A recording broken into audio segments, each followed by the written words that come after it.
Last row. Sure. All questions to you then. Fine. I'll be talking about laboratory diagnosis of tuberculosis, both pulmonary as well as extrapulmonary tuberculosis. But before we go, most of the things you already know. Sometime back for second year I had taken a class, and others in final year you should already know about all these things.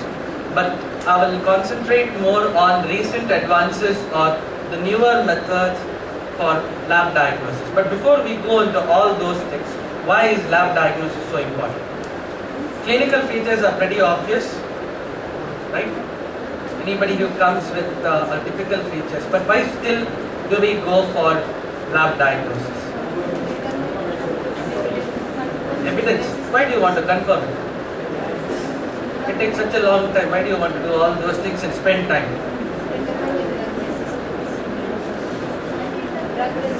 Okay, maybe. That is different. That is nowadays, not in the past. Why? Why? Yes, you're right. From treatment point of view, yeah. It's because it's written there early diagnosis and treatment, right? You want to early diagnose it very early and treat the patient. Put him on a prompt treatment, right? But why? Why do you want to categorize the patient also? The clue to that is given in what Sir has told in his second slide. Sorry?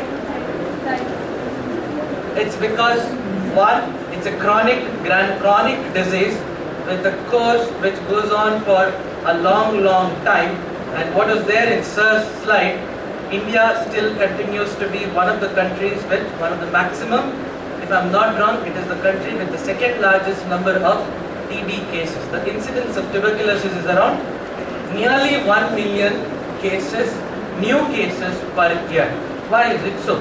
And we have been doing controlling tuberculosis for the past more than 25 to 30 years. If I'm not wrong, RNTCP or the National Tuberculosis Control, Revised National Tuberculosis Control Program came into effect in the early 1990s, and still we have 1 million cases. Why?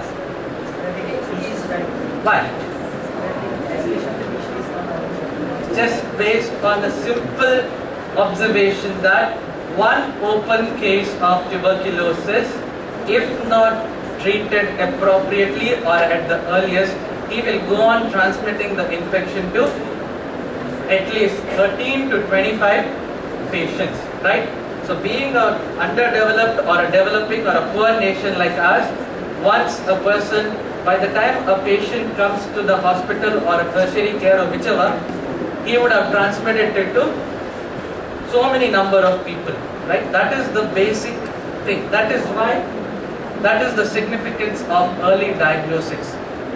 Patient has to be, an open case has to be immediately identified, put on treatment so that he doesn't go on transmitting the infection to others. That is the basis or the principle of Revised National Control Tuberculosis Program. That is way back in the past, early 1990s. But all those things have changed. And now, like she said, it is because of MDR-TB, multi-drug resistant tuberculosis. Things have changed now. Nowadays, diagnosis is important because you want to diagnose multi-drug resistant almost immediately when a patient comes. Last row, can you hear me? Sure. Okay, fine. So, when a patient comes suspected of tuberculosis, you straight away want to diagnose whether he has multi-drug or not. Okay? Now that is, these days probably now and the next 10 years, the next decade, lab diagnosis will have a very important role, not for confirmation but from multi-drug resistant tuberculosis. Conventionally, pulmonary tuberculosis was more than 85% of the cases, or more than 85% of the infections are pulmonary tuberculosis. So for lab diagnosis under RNTCP, the backbone of RNTCP was a simple, rapid, easy test which can be applied to the peripheral center was microscopic, sputum microscopic.